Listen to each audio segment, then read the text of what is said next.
Film की शुरुआत एक लड़की को दिखाते हुए होती है जो लिफ्ट मांग रही है। ऐसा लगता है जैसे उसकी गाड़ी खराब हो गई हो। एक ट्रक ड्राइवर उसके पास आता है और उसकी मदद करने का कहता है, लेकिन औरत उसे नजरअंदाज कर देती है, ये सोच करके वो कहीं उसके साथ बुरा भला ना करे। इसके बाद एक अच्छा नजर आने वाला शख्स आता है और वो भागकर उसकी गाड़ी में बैठ जाती है, लेकिन अफसोस के उसका ये फैसला अच्छा साबित नहीं होता है, क्योंकि उसे अपनी सीट के नीचे मरे हुए इंसान का हाथ मिलता है, जिससे ये साबित होता है कि मासूम नजर आने वाला शख्स दरअसल सीरियल किलर है। अगले ही लम्हे वो अपनी कार रोककर रेंच पकड़ता है और औरत को मौत के घाट उतार देता है। सीन शिफ्ट होता है और कुछ दिनों बाद एक बस जिसमें कई मुसाफिर सवार थे उसी सड़क पर जा रही होती है। उस बस में एक वांग नामी शख्स है जो कि एक इंश्योरेंस एजेंट होता है। ड्राइवर टोनी सबको बताता है कि कुछ दिन पहले इसी जगह से एक औरत लापता हो गई थी। इसी दौरान रेडियो पर एक ऐलान सबको सुनाई देता है कि एक हादसा हुआ है जिसकी वजह से तमाम सड़कें बंद हो गई है। मुसाफिरों में से एक शख्स जिसका नाम ली है कहता है कि उसने अपने काम पर वक्त पर पहुंचना है, जिस पर ड्राइवर टोनी कहता है कि वो एक दूसरा रास्ता जानता है और सब बस वालों से पूछने के बाद किसी को भी उस पर एतराज नहीं होता और यूं बर्बादी का सफर शुरू हो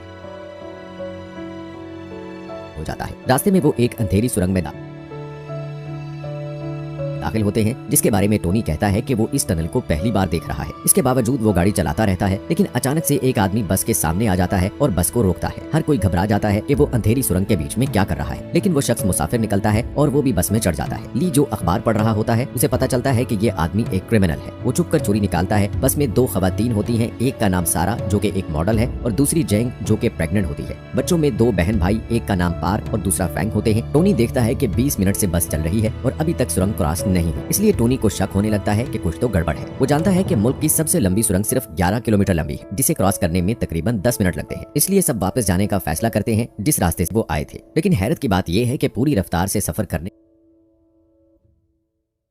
के 30 मिनट बाद भी वापसी का रास्ता नजर नहीं आता। ये एक ना खत्म होने वाली अंधेरी सुरंग है जिसमें किसी दूसरे जानदार के आसार दिखाई नहीं देते। खौफजदा होकर ड्राइवर टोनी बस रोकता है और हर कोई बाहर निकलकर मुआयना करता है। लेकिन अजीब बात यह है कि प्रेग्नेंट लड़की को अपना मोबाइल फोन मिलता है जिसे उसने गलती से तकरीबन 1 घंटा पहले सुरंग के शुरू में गिरा दिया था, जिससे साबित होता है कि ये सुरंग कोई आम नहीं है। जब हर कोई घबराना शुरू कर देता है तो ली सबको पुरसुकून होने का कहता है। वो मदद तलाश करने के लिए चंद घंटों के लिए पैदल चलने का भी फैसला करता है, लेकिन क्योंकि सुरंग में खो जाने का भी डर है, इसलिए वो फैसला करता है कि एक लंबी रस्सी को लिया जाए और उसे पकड़कर टनल में चला जाए। खुशकिस्मती से उन्हें वहाँ एक रस्सी भी मिल जाती है। जाने से पहले वो आदमी जिसने बस को रोका था वो भी उनके साथ जाने का कहता है। रास्ते में ली उससे डरते हुए उसका नाम पूछता है और वो अपना नाम चेन बताता है, लेकिन वो अपने काम और फैमिली के बारे में बात नहीं करता। थोड़ी देर बाद धुंध छाने लगती है और बस की तरफ 2 आदमी आते हुए दिखाई देते हैं। पहले तो वो सब डर जाते हैं, लेकिन बाद में वो हर चीज का सामना करने के लिए तैयार हो जाते हैं। उनके करीब आने पर पता चलता है कि वो ली और चैन है और हैरत की बात ये थी कि जहाँ से वो चले थे वहीं पर आ गए। उन्हें पता चला कि ये सुरंग सीधी है, लेकिन फिर भी ये लोगों को बार बार एक ही जगह की तरफ ले जाती है और वो ये भी महसूस करते हैं कि वो सब फंस चुके हैं। इसके बाद ली सबको कहता है कि हर कोई अपने खाने की अशिया जमा कर ले और ली सबको समझदारी से बराबर खाना देता है। फिर तमाम मर्द उस जगह का मुआयना करने के लिए निकलते हैं, जबकि 3 खवातीन और एक मर्द बस के अंदर आराम करते हैं। जब जिंग नींद से उठती है तो देखती है कि पूरी बस धूल से ढकी हुई है। हैरान होकर वो सबको जगाती है और जल्दी से बाहर निकल आती है। सब मर्द भी पहुंच जाते हैं और बस को इसी हालत में देखकर टोनी फौरन खाना चेक करने जाता है, लेकिन उसे पता चलता है कि सब कुछ बोसीदा हो चुका है। इससे साबित होता है कि सिर्फ ये सुरंग ही अजीब नहीं, बल्कि वक्त भी यहाँ मुख्तलिफ अंदाज में चलता है। बाहर की दुनिया का 1 घंटा और यहाँ 1 हफ्ते के बराबर है। जब वो वापस बस में आते हैं तो सुरंग का नक्शा उनको दिखाई देता है। ऐसा लगता है जैसे किसी ने उस नक्शे को बस में जानबूझकर रखा है। ली को लगता है कि कोई उनके साथ गेम खेल रहा है। उसके बाद वो नक्शा एक मेज पर रखता है और उस जगह का तज्जिया करने लगता है, लेकिन उसी वक्त लाइट्स ऑफ हो जाती हैं और जब वो टॉर्च ऑन करते हैं तो उन्हें ली नजर नहीं आता, बल्कि उन्हें एक खून की लाइन नजर आती है जिसका वो पीछा करते हैं तो उन्हें पता चलता है कि ली को किसी ने मार डाला है। इसके बाद चेन ग्रुप को लीड करता है और खून का पीछा करते हुए वो एक दीवार तक पहुंचते हैं जो उन्हें कमजोर दिखाई देती है। उसे तोड़ने पर वो एक अजीब कमरे में आते हैं जिसमें बहुत सी तस्वीर और कटे हुए इंसानी हाथ मिलते हैं। और सबसे अजीब बात ये कि उन्हें वहाँ एक और नक्शा मिलता है और उसे पता चलता है कि ये 6 अलग-अलग सुरंगें हैं जो एक दूसरे से मिली हुई है। दोस्तों, हमारे चैनल को सब्सक्राइब करने के लिए आप लोगों का दिल से शुक्रिया। चेन कहता है कि यहाँ से निकलने के लिए हमें ये तमाम 6 सुरंगों को क्रॉस करना होगा। वो ये भी कहता है कि इस खुफिया कमरे में एक और दरवाजा होगा जो दूसरी सुरंग की तरफ ले जाएगा। सब उस कमरे की तलाशी करना शुरू कर देते हैं। उन्हें एक अजीब कैलेंडर मिलता है जिसमें तमाम तारीखें 15 जुलाई की दिखाई देती है। चेन को लगता है कि ये एक क्लू हो सकता है और जब वो कैलेंडर को दीवार से फाड़ता है तो लकड़ी का एक खुफिया दरवाजा खुलता है। सबके अंदर जाने के बाद कमरे में मौजूद टीवी एक औरत को दिखाना शुरू करता है जो एक गार में फंसी हुई थी। इसके बाद सब लोग दूसरी सुरंग में दाखिल हो जाते हैं, जिसमें अजीब बात यह है कि उनकी बस भी उसी जगह पर खड़ी है। वो हैरान होते हैं कि क्या वो उसी टनल पर पहुंच गए हैं, लेकिन चेक करने पर उन्हें पता चलता है कि सुरंग वही है, लेकिन एक मुख्तलिफ टाइम जोन में है और तारों से लिपटी हुई है। खाने की तलाश में वो सब बस के अंदर चले जाते हैं। वहाँ उन्हें नूडल्स का एक कार्टन मिलता है। ड्राइवर टोनी को सीट पर एक बंदूक मिलती है और वो लालच में आ जाता है। टोनी टोनी सबको धमकी देता है कि खाने की तमाम अशिया मेरे हवाले कर दे। अपनी जान के डर से वो सब खाना उसे दे देते हैं। अब क्योंकि वक्त तेजी से आगे बढ़ रहा है, इसलिए उन सबको बहुत जल्द भूख लग जाती है और वो आहिस्ता आहिस्ता कमजोरी महसूस करने लगते हैं। थोड़ी देर बाद सारा भूख बर्दाश्त नहीं कर पाती, इसलिए वो टोनी के पास जाती है और नूडल्स के एक पैकेट के बदले वो अपना जिस्म बेचने को तैयार हो जाती है और टोनी फौरन राजी हो जाता है। जब वो दोनों बिजी होते हैं तो वांग छुपकर बस के अंदर जाता है और एक पैकेट को उठा लेता है। उसी वक्त टोनी उसको पकड़ लेता है और उसे मारना शुरू कर देता है, लेकिन इससे पहले कि वो उसको मारता, कोई उसे पीछे से वार करके मार देता है। जल्द ही सब जमा हो जाते हैं और ये सब देखकर हैरान रह जाते हैं। वांग को बहुत भूख लगी होती है, इसलिए वो खाने के पैकेट की तलाश में बस के नीचे झुकता है तो उसे वहाँ एक मेन होल नजर आता है। सब मिलकर बस को धकेलते हैं और उन्हें एक मेन होल नजर आता है। सब उसमें दाखिल हो जाते हैं। वो एक और अजीब से दिखने वाले कमरे में पहुंच जाते हैं, जिसमें कुछ अजीबो गरीब तस्वीरें और इंसानी आज़ाब भी दिखाई देते हैं। टीवी पर दिखाया जाता है कि पहले की औरत को अब गार के अंदर पानी में डुबोया जा रहा है। सब उसको नजरअंदाज करते हैं और बाहर निकलने के रास्ते की तलाश करते हैं। दोबारा वहाँ वही कैलेंडर नजर आता है। उसे हटाने पर एक और खुफिया दरवाजा खुलता है। जल्द ही हर कोई उससे गुजरता है और वो आखिरकार तीसरी सुरंग तक पहुंच जाते हैं। लेकिन हैरत की बात यह है कि ये सुरंग पहले से ज्यादा गीली और गहरी है। बस भी वहाँ मौजूद है, लेकिन उसे चूहों और सांपों ने घेरा हुआ है। वांग को बहुत भूख लगती है, इसलिए वो कुछ बोसीदा नूडल्स खा लेता है, जिससे उसकी भूख में और ज्यादा इजाफा हो जाता है। वांग की ये हालत देखकर जेंग को तरस आता है और वो उसे बिस्किट देती है, लेकिन वांग पूरा पैकेट देने का कहता है। जब वो इनकार करती है तो वो बंदूक निकालता है और बंदूक की नोक पर सबका खाना चुरा लेता है, लेकिन इसके बाद भी उसकी भूख खत्म नहीं होती। वांग कहता है कि जब भी उनमें की मौत होती है तो उन्हें एक खुफिया रास्ता मिलता है, मतलब कि उन्हें